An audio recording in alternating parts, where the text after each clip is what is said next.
Welcome to News You Can Use, presented by Supreme Lending. News You Can Use offers timely information related to the housing and housing finance industry that we believe will benefit you and your customers. This is News You Can Use. Let's start out with our life philosophy. Remember, I am for everyone. I'm not for everything, but I am for everyone. If we would all adopt that life philosophy, what would happen is this: we would get along so much better with each other, and this is a time and place when we need to get along better with each other. So say it with me. I am for everyone. I'm not for everything, but I'm still for everyone. I love that philosophy because it is the one, frankly, and if you're not for God, stay with me. You can still be for me.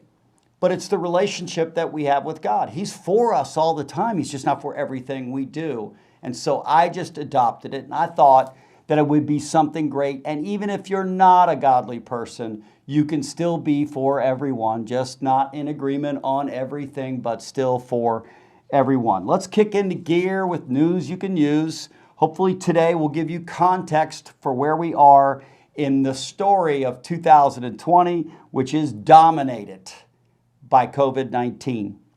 Again, we started the year with the lowest unemployment, 3.5% this country's ever had.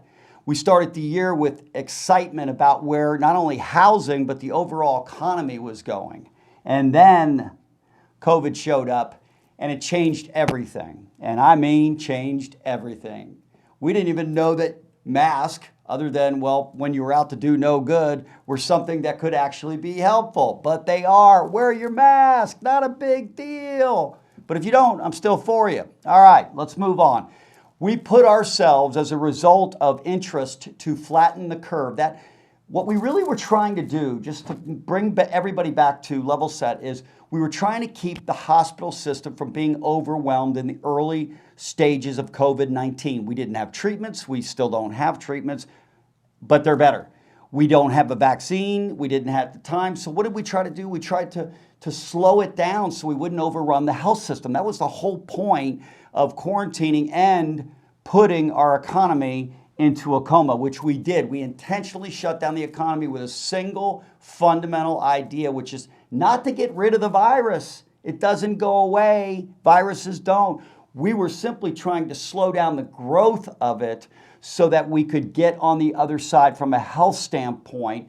And we felt like at that point there was a chance the hospital system could get overrun.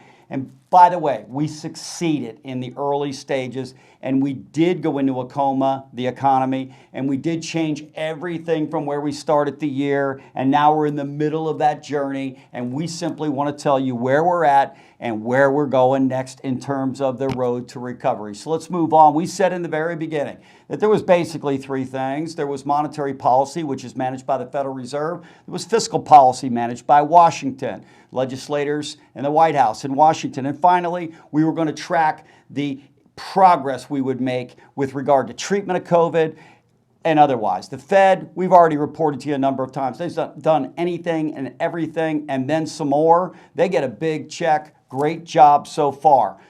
Stimulus policy has been absolutely on point so far. We put money in people's pockets. We've subsidized unemployment at a higher rate, put money in people's pockets.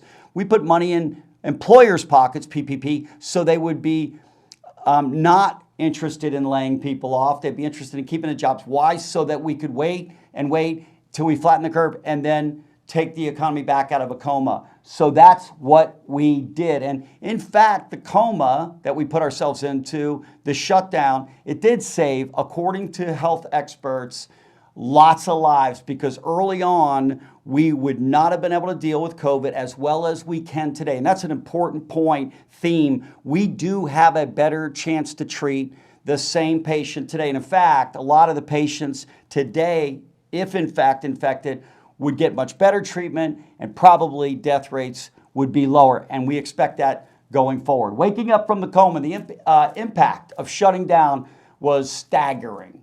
staggering. We lost 40 million jobs, or 40 million, said differently, people filed for unemployment over what roughly right was a 10-week period of time. Never before in the history of our country have we seen anything like it, but we expected it. We should have expected it. We did expect it. It's been hard to watch the numbers. We now have about a 13.7% unemployment. We have seen a slowdown on unemployment claims and on continuing claims in unemployment. Good news. But here we go. We're reopening, and we expected as we reopened, not that the virus was gone, that there would be the next phase chapter of this story. So we also talked about what the recovery would look like when we reopen. What is it going to be? A V, victory all the way to the left. That's what we want, right? An immediate bounce back from the best to the worst to the best. That's what we were hoping for. The U, we would take that. We would linger at the bottom for a bit and then bounce back. Bouncing back, really getting back to where we were, is the ultimate objective. So therefore an L, losing is not good, right? It loses, and we did, and it never really recovers. So we hope and pray that's not the outcome here. And then the swoosh. We said Nike found their way in. Great marketing organization. And that was down and then a slow recovery over time. We're going to introduce a new possibility today based on what's happening with Corona as we speak, i.e. the number of new cases that's going up. And that is that we wind up with a W, which is that we go down, we start back up where we are right now, and then because of all the new cases, we have to close back or slow down opening, in which case we fall back from an economy only then to fully recover. And so this was an early possibility that was talked about, but it went away as opposed to the other four possibilities, the V, the U, the L, the swoosh. But we're going to add it back on the board now because it's at least at this point, possible that we see a W. It's not what we want, W, but it is a possibility. So we report it to you because of that reason. Change in direction for Apple Maps, right? Like people are now back out again, walking and driving, and we're continuing to watch that index, if you will, to see behavior in the economy. Because when people are looking for directions, they're going places. And when they do, they're bringing their wallet and they're spending money. Hotel occupancy rate looks a little bit like the Nike swoosh at this point. We're seeing it get better, but slowly. Same thing with restaurant bookings. We had a pretty good run and then we slowed down. And now with the advent of increased cases, my guess is, we will report this to you, that we may see this in fact start to slip a little bit. And the same thing with U.S. air travel. Can't help but believe that the media, as it's reporting what's really going on with cases and not with some other what we think are as important or more important data points to follow, as they report cases and an alarming number of new cases as they describe it, which we're all concerned about it. We expect that some of these things may temper, and that's why the W is a possibility.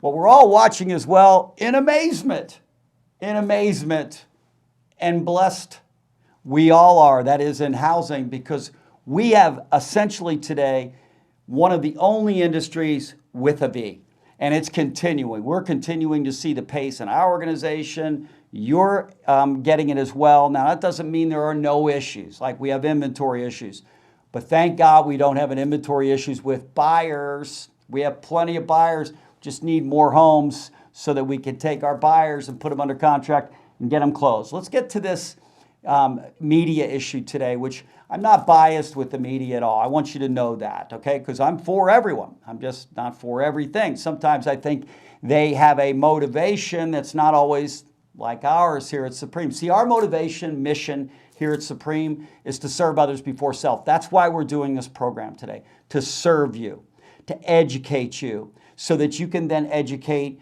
your customers so that they can make the very best choices in life. I'm not sure the media's motivation always is serving others before self. But anyway, let's move that aside. They have been reporting, and it is in fact true, that the case numbers are surging right now. Well, a couple things happen. we opened the economy again, right? So a lot of states started opening. We expected that we would see some of those things take place. Case numbers increasing. Young people particularly, the summer's here and they're out and having fun, and they don't think about social distancing. Why? Because they don't usually get sick.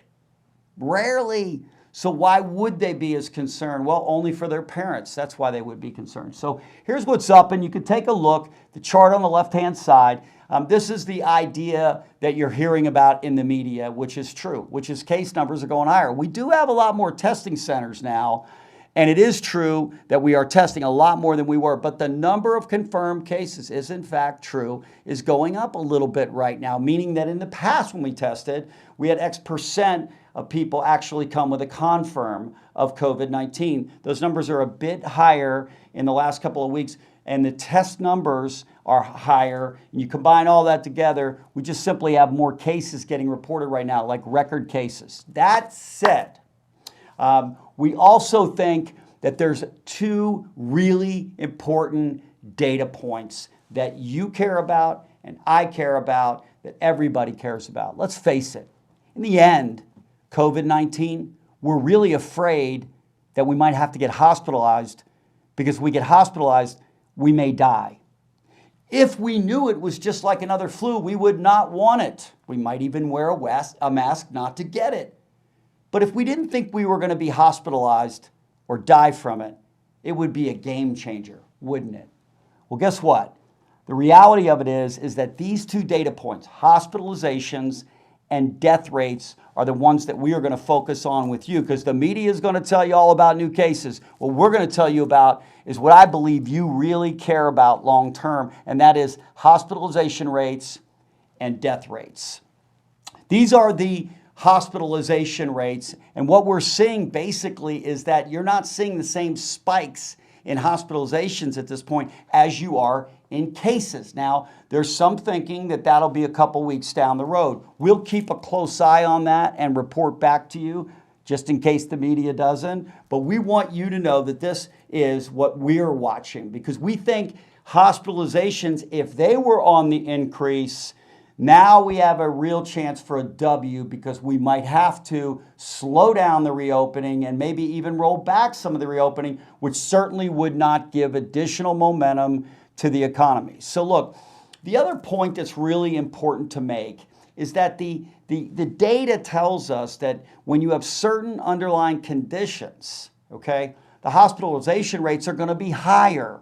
That's just a fact. This COVID-19 affects certain people with underlying conditions more than it does others. They're more likely to get sick, and it specifically focuses in on certain things that are underlying conditions, and it attaches to those, and those people are more likely to be hospitalized. We've given you a great, and by the way, Personal Professional Best, our other program, which is coming back up here soon, we're all about health and fitness. So if you're at home today, it's a perfect time, COVID-19, to motivate you to change behaviors, to get yourself in the best shape you've ever been in your entire life.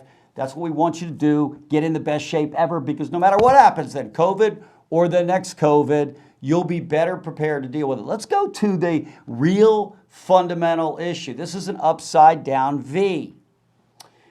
We love this chart. Why? This chart is telling us what death rates did.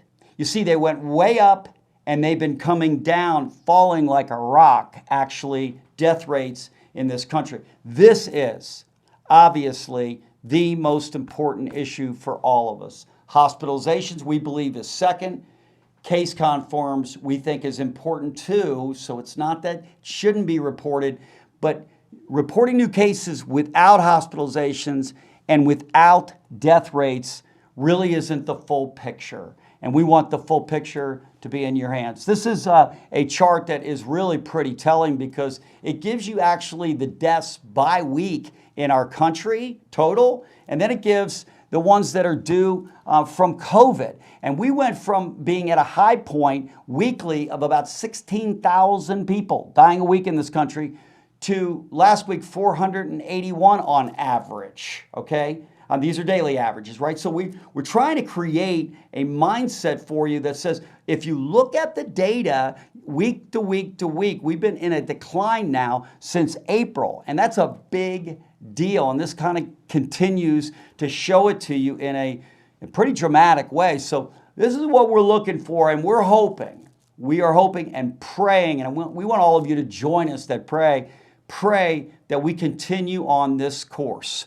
These again are the new corona deaths charts, so you can see just in another way the 7-day averages, and so this gives us another depiction over the next 2 weeks based on new cases and the timing, hospitalizations, and deaths. We're going to be paying really close attention. We promise we'll bring all that data right back to you, just as we are right now, because that's really going to tell us what the economy is likely going to look like in July, August, and September. Let's move on to fix the economy, fix the headlines and fix the economy. What I will say about the media, it's not helping us because it does create fear first when you say we have these, most in one day. Well, if you have the least amount of deaths in a day and you have the most amount of new cases, then the concern is what might happen down the road, but it hasn't yet happened.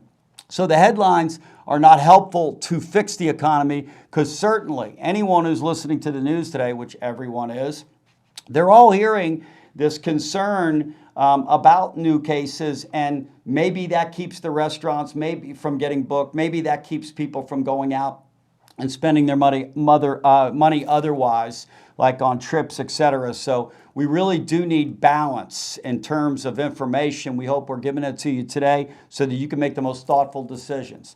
Again, U.S. home purchases, which we're all watching, we continue to see the demand increasing here at Supreme, and all the data nationally is in fact in tow with that, telling us that whether or not they close the economy or not, we're seeing advances now in housing. And frankly, when we started the year with the lowest unemployment rate in 100 years, 3.5%, with the lowest interest rates, and we had COVID, one might have thought that housing was, not going to do so well. Well, surprise, surprise. Housing is now the outlier, the number one industry in terms of dealing with COVID from a success standpoint.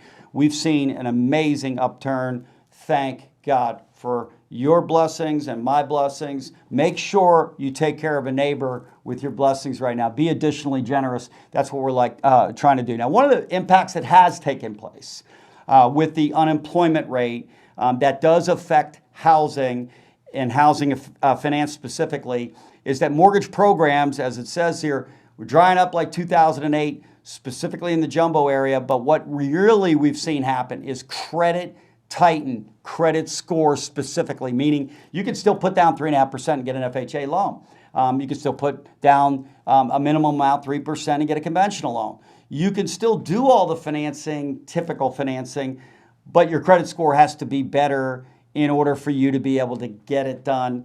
Otherwise, it's not only you can get it done, but it can be very expensive. To solve that, serving others before self, we kicked off right when COVID started. We saw this condition. We kicked off a program. It happens every Friday at 1 o'clock.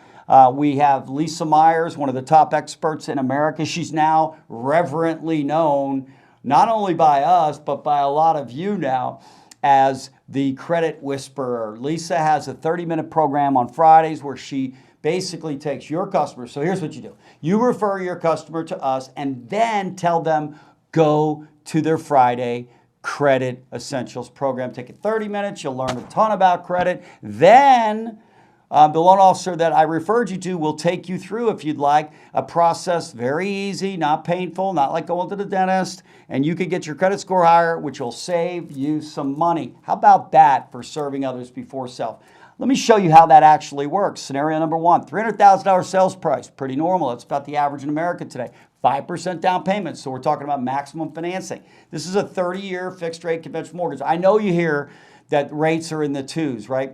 Not when you put 5% down, they're not, and not when your credit score isn't perfect, and not when you're buying a condo, and not. So it is possible to get that low potentially with certain conditions. But let's look on the left-hand side. Look at one customer. By the way, about 50% of all the customers in America are under 700 credit score. So this is a real live customer. This is not an exception, 680. You get a 3 7/8 rate today. Your payment is $1,340. And your monthly mortgage insurance, because again, 5% down, you need PMI, private mortgage insurance, is $237 a month. Let's go to the right side. You get 680 to 740. Your rate goes to 3 3/8. Your payment goes from $1,340 to $1,259. And your mortgage insurance dollar goes from $237 to $116. You're saving hundreds and hundreds of dollars a month. In fact, on principal and interest alone, you save $80 a month or $962 a year. That's $28,800 over the life of the mortgage. PMI, you save $121 a month and you wind up saving $1,453 yearly. So you're saving $2,500 a year, $200 a month if you can get your folks to go to our credit program, and if they can pick up, in this case, 60 points on credit. The average is 45, so it's very realistic.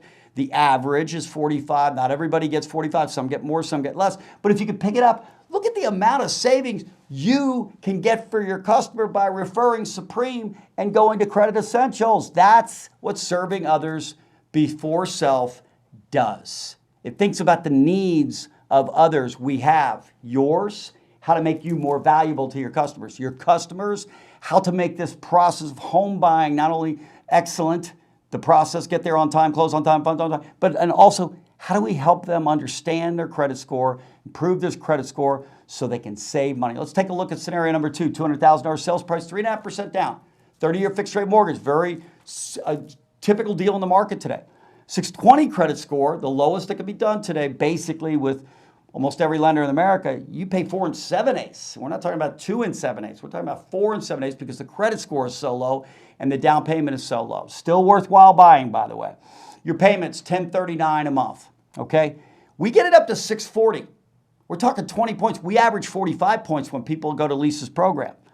We're talking about the payment rate going to 881. It goes to 3.5% from 4 7/8. We're talking about 881. You save $157 a month. You save $56,000 over the life of the mortgage. $1,900 a year. That's after tax. That's $3,000 in income pre-tax that you save simply by investing 30 minutes of your time in Credit Essentials, your customer that is, and then we spend another 30 minutes with Lisa. We get your credit score improved while they're out shopping for houses, and you then look like a hero in the eyes of your customers for taking advantage of the program that we've put in place because our focus is serving others before self. You serving and your customer are serving. Regardless of the scenario, your clients save money with a better credit score. Let me say that again. Regardless of the scenario, your clients, our clients, save money with a better credit score, and we have a program that does just that. Credit Essentials, Friday at 1 o'clock. We're about to also begin to offer it on Saturdays, so those that are working on Fridays who can't take the program can do it on Saturdays and then follow up with us. Credit Essentials. Refer your customer to Supreme and then tell them go to Credit Essentials. It'll work to your benefit. All right. Back to our customer sat rates. The world still thinks we're making wine in the mortgage business, so they take 50 days to get things done. That's the average in the country, 50 days. Why? Most of them are doing refinances. Okay. We do refinances, some of them, 15% of our business, not 80% like the world's doing, but 50 days is the average. Ours, 22. Would you rather get paid in 50 days or in 22 days? Let's see. I think 22 is better. Of course it is. And we can go really, really, really, really fast. But let's go back to the SAT rates just for a minute because this is another big deal. 98.7% of your customers leave our transaction and tell you and me that I was really satisfied. What does that mean? They're raving fans of yours and ours. They're going to come back and bring their friends. We all need that. This is pre-Credit Essentials. Imagine those rates after Credit Essentials. Someone is blessed by saving $2,000 a year. We close loans on time every time, so you get paid on time and customers get to move on time. Why? Because we want to serve others before self. Your customers want to move. It's stressful enough. They want to move on time. You want to get paid on time. So we design our systems manufacturing plant to make sure you do. We don't make excuses like the big companies in the country. Yeah, well, we're overwhelmed with volume right now. That's their problem, frankly. It's a good problem to have, but it's their problem, not yours. You just want to get paid on time. Your customer wants to close on time. That's what we do. Oh, by the way, this is our shiny red car. Supreme Man sometimes gets in it and drives it around. He'll also put your customer in it, and we will go really fast. 8 days, boom, boom, done. It's possible. We do it on the regular. Every month we have transactions that get done in 8 days. We can't go any faster. The government won't let us go any faster. We can't close in 7, but we can close in 8. And if you've got a deal that you really need help to get done quickly, it's been stuck someplace else, they were trying to make wine out of it, and you really just want a mortgage, that's all the customer wants, that's all you really want, to get paid on time, move it over to Supreme, get to our LOs that are in your operation, and we'll go ahead and see if we can't get it done for you just the way you need to get it done. You know, we started out with this whole concept, and for me, it's really a simple one. It's about how you and I should think about the world today, because there's a million things that we're not going to agree on, right? There's probably 2 million that we do agree on. I may like Alabama, you may like Georgia or Florida. If we ever get to play football again, you know this thing where men are on the field, boys, men, they're on the field and they have a ball and everything, and there's referees someday soon, hopefully. The bottom line is this: we may disagree on who we favor. We may disagree on policies that are a part of our government. We may disagree who to vote for. We may disagree in terms of our religious walk. But we can still be for each other. We can still love each other past the disagreements. That doesn't mean we need to agree with each other and everything, but we can still love each other. And I strongly suggest that that's how all of us embrace living our life. If we do, we're going to walk into the presence of God. Why? Because that's how God deals with us. He doesn't like everything we think, say, and do, but He's always for us, even when we don't think, say, or do things that He's in favor of. And I just lived that in my own life with others, and I found it to be massively successful in terms of my being in relationship with others, because I have friends, black, brown, white, non-believers, believers. I have friends that are Republicans, and I have friends that are Democrats. I have friends that like the University of Georgia football team, and I prefer Alabama, but I'm not against any of them. We have differences. They're still my friends, they're still my brothers, they're still my neighbors, and I still get the choice to love them all. Coming up soon, this week, you can tune into our Personal Professional Best program. This week, it's Be the Source. That's right. Be the source that affects another human being's life. Every exchange does.